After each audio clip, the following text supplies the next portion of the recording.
Crew, it's been a minute. Yeah. I mean, it's been It's been 4 days. 4 days. In their world. Feels like it's been a little bit longer in ours. Yeah, that's true.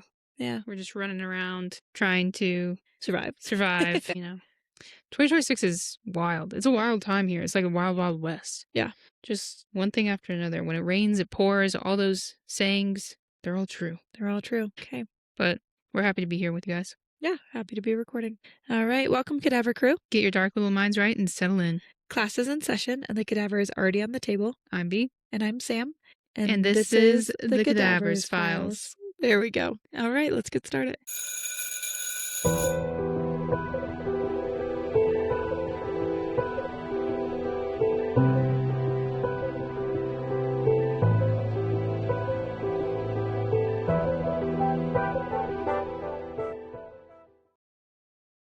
So, remember back long ago, 4 days ago, a century ago, 4 days, we were talking about HIV and AIDS. Yes, it is that week. It is 2 weeks of HIV and AIDS because it's so important and it's so big.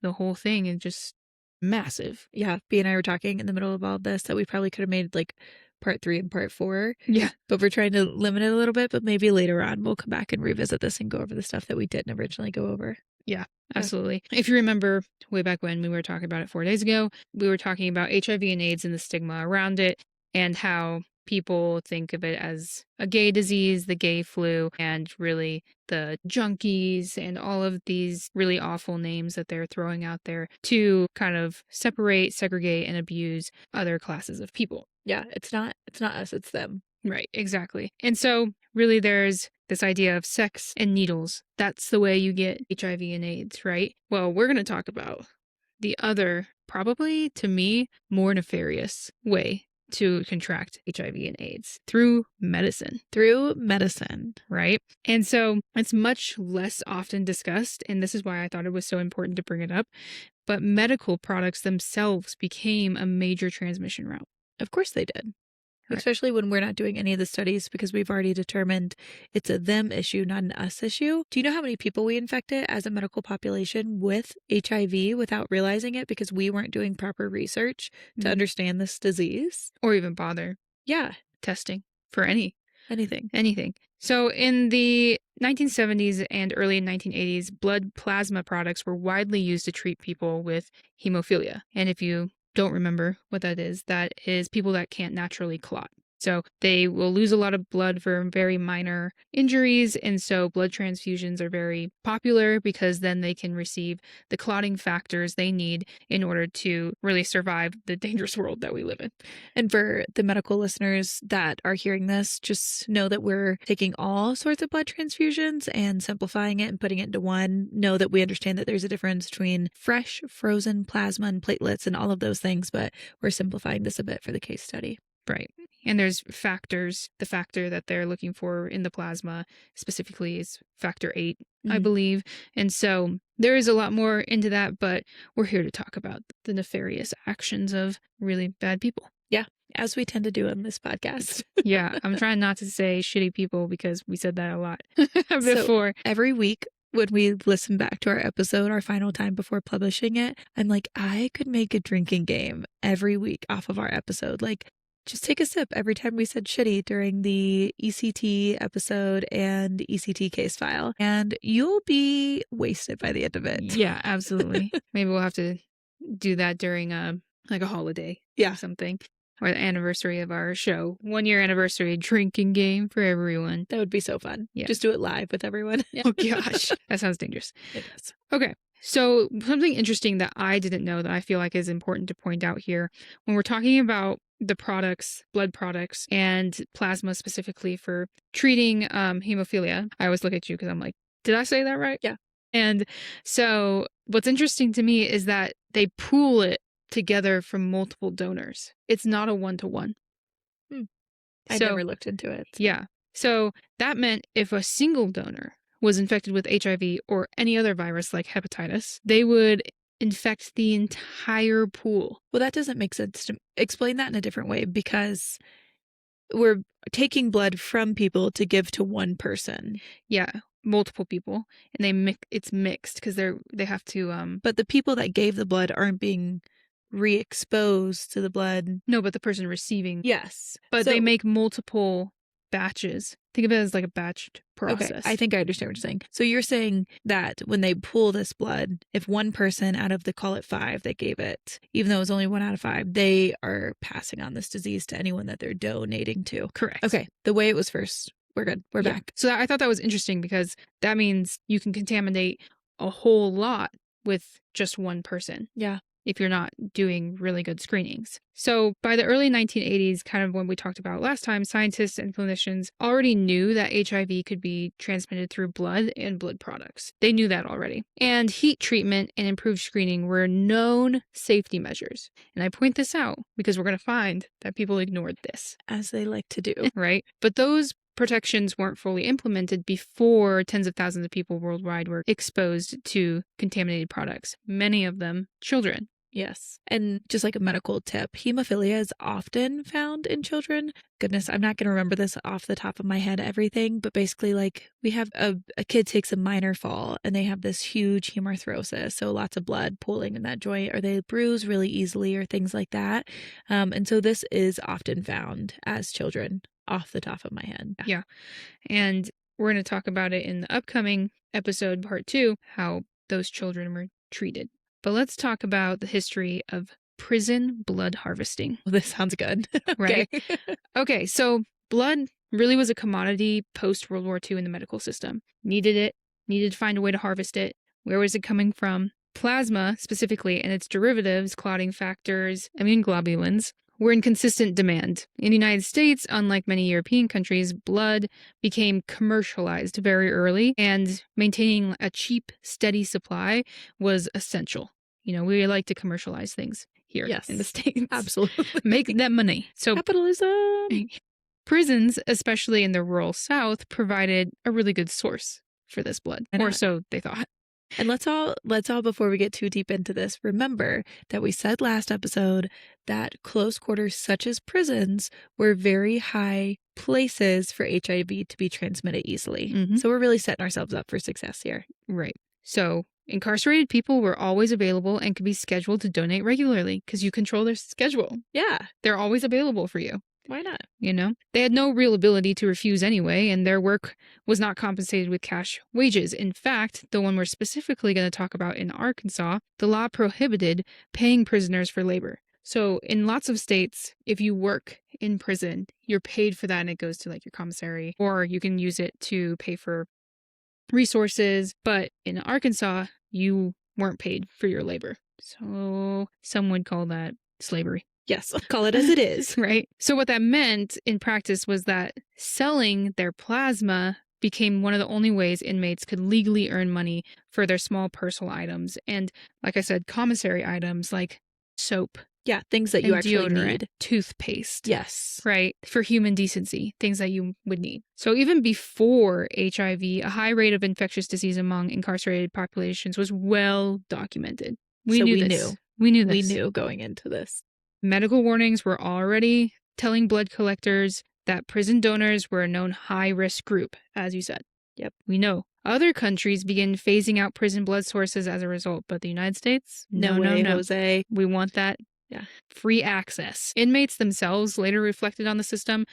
I have a quote here from one former prisoner that did plasma donations. Quote, "Nobody ever explained what could happen. They just told us it was safe and legal." Safe and legal, and if you would like toothpaste to brush your teeth tomorrow, you better do it. Right. Right? Like, so they actually knew little information about where their blood was going, what was done when they were drawing blood, like the process of drawing blood, how contaminated needles could possibly give them diseases and viruses and things like that. So it was all around bad. We go back to every conversation that includes medicine whatsoever should include a risk versus benefit conversation. And I get it. Sometimes those conversations are painful to have. Yes, I would like to reset your completely effed up ankle. And if we don't, there's a risk to loss of blood supply among many, many other things. So my recommendation is yes, but like we still need to have those conversations. But I believe in even today, if this was to come back into prisons, they would do the same thing. Yeah. Yeah. I've been in a max security prison before. Fun times. It's very interesting. I fully believe that. This is like your two truths and a lie. You love telling people you've been in a max security prison. Sing Sing. Sing Sing. It's one of the most famous ones. He's sent down the river. Yeah, I mean, it is a fun fact for me. Yeah. So now all the listeners know. You're a fun person. I'm a cool mom. I'm a cool mom. Yeah. So specifically, let's talk about what's happening in Arkansas. The story of prison plasma collection became one of the most infamous examples of this system of collecting from prisoners going very, very wrong. And it, spoiler alert, it did not only affect the United States, it affected multiple other countries internationally. Because we were sending blood? Yep. So in 1978, the Arkansas Department of Correction contracted with Health Management Associates Incorporated, also known as HMA, private company run by physician Francis Bud Henderson to oversee the state's prison medical and plasma programs. So it used to be that they would have the local university medicine group or the Department of Corrections themselves run these programs, but this is the first time they bring a private company in. Always bad news. Anytime, I'm sorry. I'm just saying, anytime that there is a time to make money and we bring a private company in, it always turns south. Cut corners. So under this arrangement with this private company, prisoners at the Cummins and Tucker units were paid approximately $7 for each pint of plasma they donated. What? The company turned around and sold that same plasma on the international market for $50. Okay, so it wasn't a lot. I was about to say. So the profit margins are high. Yeah. So with that spread, $7 to the donor, $50 to the broker, created commercial incentives to collect as much plasma as possible rather than screen donors rigorously for disease. Who needs it?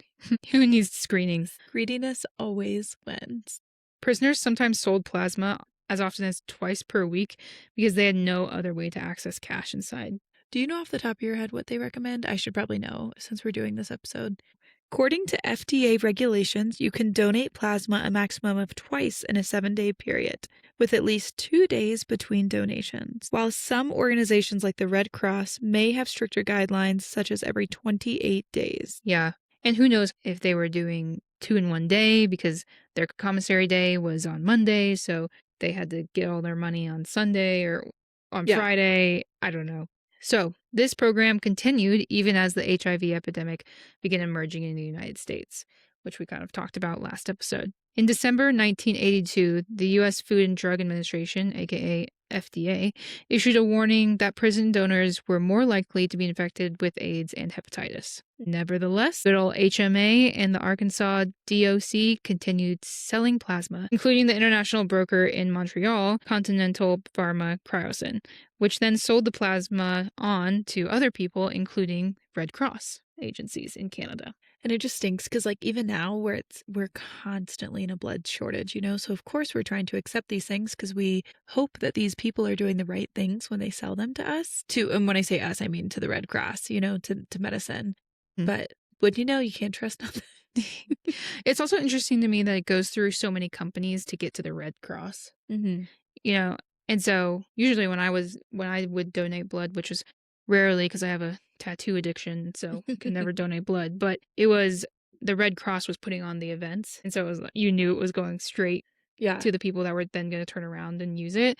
Whereas now you see, like, you go from your Department of Corrections facility to a private organization, HMA, that's collecting it, to another pharma company, right? And then that's sold to multiple Red Cross agencies and other agencies as well across several countries, including, I believe it was the UK, Japan, France, multiple other countries as well were receiving these. So the HMA's operations were basically really bad.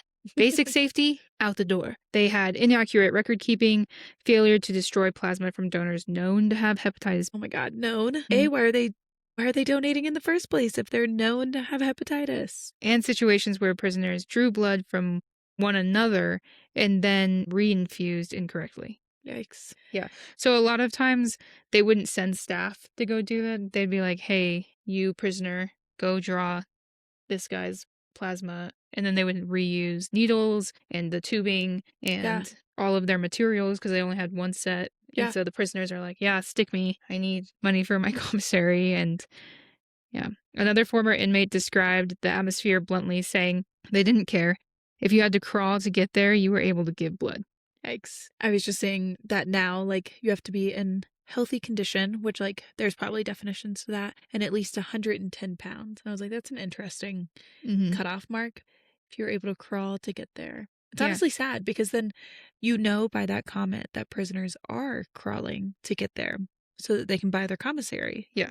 Yeah. Yeah. They usually are like, you have to give all your information, height, weight, health information, screening, and then you have to do like an iron prick test and sit there for 15 minutes, and then they let you donate just blood, not necessarily plasma. Yeah. Yeah, which is more strict. So Arkansas continued selling plasma from its prison population all the way till 1994, making it the last state in the nation to stop this practice. Good old Arkansas, always behind in the times. Even after this scandal where they're selling blood that they know is contaminated. So what did this mean to the global spread? Yeah, I kind of mentioned it. It was going multiple places, right? So the plasma collection in Arkansas didn't stay in Arkansas and entered the international medical supply chains in Europe, Asia, and especially Canada and the United Kingdom. Those were the big ones. In Canada alone, the Canadian Infected Blood Inquiry found that more than 7,000 people died as a result of receiving contaminated plasma products, and about 40,000 contracted various forms of hepatitis and HIV. Doesn't it just make you sad because people aren't getting blood transfusions for funsies? You know, they're getting them for life-saving care. Yeah, because they're sick. Or hurt. Yeah, which is still life-saving care. Yeah. You know, I'm not ordering trauma blood for funsies. Yeah. And then they're getting infected with this stuff. Which is life-changing also. Life-changing, yeah. So of those in Canada that were infected and died, 4,000 of them were connected to AIDS. Makes me sad. Research into the larger contaminated blood scandal, which encompassed more than just Arkansas plasma, estimated that tens of thousands of people in the United Kingdom received infected blood products, with more than 2,900 reported deaths and over 30,000 patients affected. And that's a huge hit. We've talked about hits on HIV and AIDS on the healthcare system. And that's a huge hit. Think about all those people that were already connected to the healthcare system for whatever reason they were getting blood transfusions. And now they have this on top of it. Like, that overwhelms a system in those numbers. Yeah. And when you're thinking about the victims here, so you have your victims of hemophilia, right? That we've been talking about, but also anybody who received transfusions for surgery or childbirth. So that is terrifying. We're going to talk about it in our upcoming episode, but mothers and children are a huge population that suffers. Huge. So these staggering numbers reflected not only biological transmission, but a huge systematic failure. Yeah, where greediness just took over the right thing to do for these patients. Commercial interests better than the individual health or the masses. The masses, yeah. Right. So legal consequences. Victims of the contaminated blood crisis faced enormous legal and practical barriers to justice. In Canada specifically, the Canadian government eventually set aside $1 billion for victim compensation, but advocates have argued that this doesn't fully address the scale of the suffering, considering, like, you could die. Yeah. Well, considering that you could, that thousands of people did die. Yeah, and you're stuck with it's a lifelong. Yeah, and you're on these medications. And I know that I talked about last episode that there are a lot of treatments for HIV, and you know, if you stick to your treatments, you might not ever progress to AIDS. And that sounds great, right? But let's remember that there are side effects to all of these medications. And so even if these people never progress to AIDS and their viral loads undetected and everything, they still have to be attached to our healthcare system, which I know I've said 1,000 times before. But they also, if they have side effects to these medications, what are you going to do? Stop taking them and then get AIDS? So I agree. I don't think it fully addresses just how serious this is. In the United States, plasma and blood product suppliers benefited from blood shield protections that treated blood as a service rather than a product, limiting product liability. So it was a get out of jail free card for them. Ridiculous. I wish I could say, like, well, I messed up in medicine, but I'm doing a service to you, so can't sue me. Yeah, it's not a product. Yeah. I'm not selling you a product, I'm selling you a service. So, and then you talk about the prisoners themselves, right? The donors whose plasma contributed to the tainted products had no legal recourse. It's not like they're getting protections or payouts in prison. No. Because they also received Hep B, Hep C, or HIV. Yeah. And they're not getting good health care in the prison system. Yeah. That gave them the illness to begin with. Yes. Right? So, despite regulatory warnings from the FDA in the early 1980s and repeated violations documented in the federal inspections, there was no criminal prosecutions of the companies involved, and state officials responsible for the Arkansas program were never legally held accountable in court. Of course they weren't. The big bad guys never are. Yeah, I saw a quote. So, the label on the packaging, you've seen plasma material, right? Yes. My nurses hang it, though, so I can't say that I've like really looked at it. So, shout out to all the nurses. Yeah, shout out.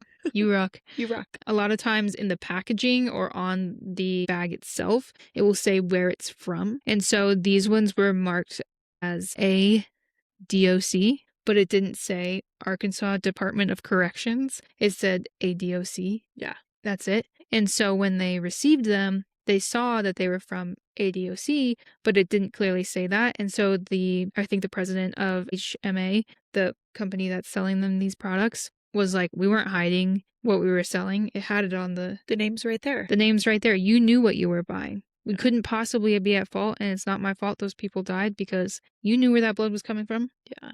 Ugh. And I'm like, that does not make it better. Yeah. And you're still liable because you're still doing unsafe practices that the FDA has multiple times told you was incorrect. I agree. It's like when there's something wrong in medicine or in manufacturing or whatever, they'll like ask why times 5. And it's like, well, I hate to tell you, my friend, but the Y times 5 comes directly back to the prison system. So maybe it is your fault. Yeah. One former donor later described how the only way to earn a few dollars in prison was to sell your blood. And no one told him about viruses like hepatitis or HIV. Yeah. So they weren't even aware that these were a thing. It's not like they're getting the newspapers. And first of all, the newspapers are not reporting on HIV and AIDS like they should be. No. And they're not receiving these newspapers to read. So they don't know anything about it. And it's not like the correctional officers are giving them news flashes. No. So it's not that a correctional officer is responsible for giving them news flashes, but I'm just saying no one's looking out for them. Right. The information is not being passed down, and they're not getting pamphlets that say, just be careful of sharing needles or make sure that the people that are taking your blood know what they're doing.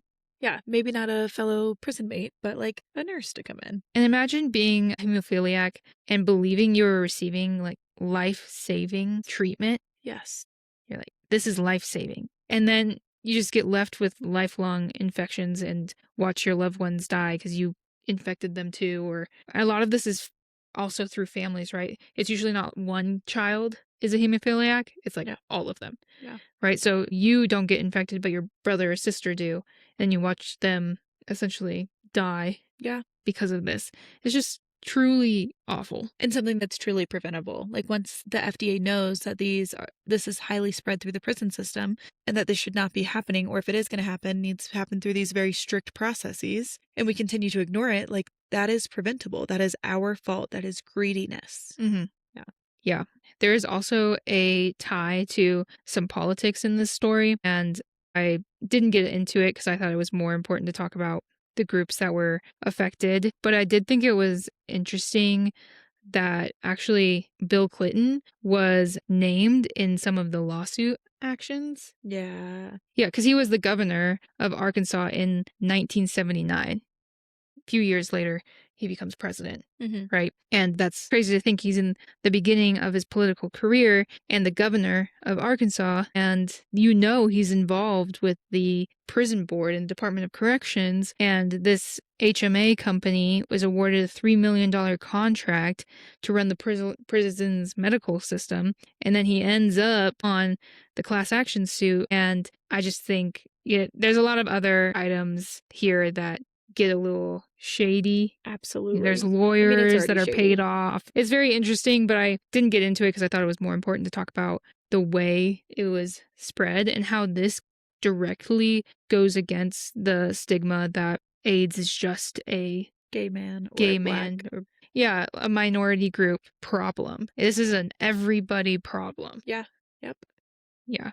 Here's the quote from the president of Cryosands. So this is the pharma company that bought from HMA that then sold to Canadian Red Cross. And this is direct quote. His name is Ted Height. I don't care if I said it wrong because he's an asshole. Quote, "Don't look upon me as a villain in this piece. We supplied U.S. government licensed product and never denied its origins. I never forced anyone to buy my product, and they didn't want it. They didn't have to buy it. I didn't shove it down their throats." My goodness. That infuriates me because it's the answer to so many people's things. I'm like, oh, they knew. If they didn't want it, they didn't have to. Yeah. I'm like, you still have a responsibility to do things correctly. Right. Yeah. So classic. What a douchebag. Yeah. Okay. So that's the Arkansas prison blood scandal. And there's actually a documentary called Factor 8 on this. I think it's a 8-part episode documentary. And so if you're interested in learning more about it, check it out. I heard good things about it. There's also multiple investigations and reports that are on the internet that you can see where people did a little more investigating into what happened, but it was all very, very interesting. So the big thing here is the Arkansas prison blood scandal was a global impact. One prison essentially infected thousands and thousands of people. And killed thousands. And I think it's really important that this public health disaster was not because of some germs. Yes. It was because of poor processes that people put in place because they were greedy. Yes. Yes. And that's typically what it comes down to. Right. And let's just remember that, like, you would have gotten your kid the treatment of a blood transfusion for, you know, hemophilia, for whatever it may be, after major trauma, after surgery. You would have gotten your wife it after hemorrhaging, after delivering. Like, you easily, in this time, could have been a part of this population just by doing what was right for your kid, for your wife, for your family. And so, once again, let's not pretend like this is some minority group issue. Yeah. And that it doesn't affect you, because it just as easily could have. Yeah. And that it even points more to the propaganda around the minority groups and how hateful people were and aggressive and violent towards those minority groups. It was just so wrong, but like built into it, right? People used the hate against those groups to make it a them problem. Yes. And then cover up the profit margin misses here when they're talking about infecting thousands of people. You know, one gay man that's just trying to live his life, one person that is, you know, struggling with drug addiction is not going around infecting tens of thousands of people, you know, and then you turn around and one company doesn't give a fuck and then just infects tens of thousands of people for no reason. And then so I just think it's crazy how susceptible the public is to propaganda. I agree. And I think we're still seeing that today. Yeah. So many of these lessons hit close to home. So many. Okay. That's it for today, Cadaver Crew. Yeah. If you would like to support us, you can follow us on Instagram at _cadavers_lessons. You can follow us on TikTok at the.cadavers.lessons. We are officially up on YouTube, which is nothing fancy whatsoever. It's just our full video recording. But if YouTube's your thing, you can just find us at the Cadavers Lessons. If you would like to financially support us, you can go to buymeacoffee.com/the_cadavers_lessons. Of course, you can listen on Spotify, Amazon, and Apple. We've also added our video by this time to Spotify. And so, you know, if you're into really watching the podcast, you can absolutely do that. You can see me talk with my hands. Yes, yes. And then it's super duper helpful for us, for you guys to engage with our content in any way possible. So whether that be on Instagram, TikTok, YouTube, directly on the podcast, sharing our podcast with people that you think are going to be interested. We're having a blast doing this, but want to keep it going. If you have an idea for an episode or a case, or you've had something interesting happen to you that you want to share, we would love for you to do so. You can DM us on social media. And let's see, next week we have HIV and AIDS part 2. So another main file and another case file. And then we have some fun stuff coming up after that. Yeah, I'm looking forward to it. All right, Cadaver Crew. See you later. Later. Class is dismissed. Stay safe. Stay curious. And don't try this at home. Unless you have a bone saw. But definitely not if you have needles at home that you're reusing. Don't do that.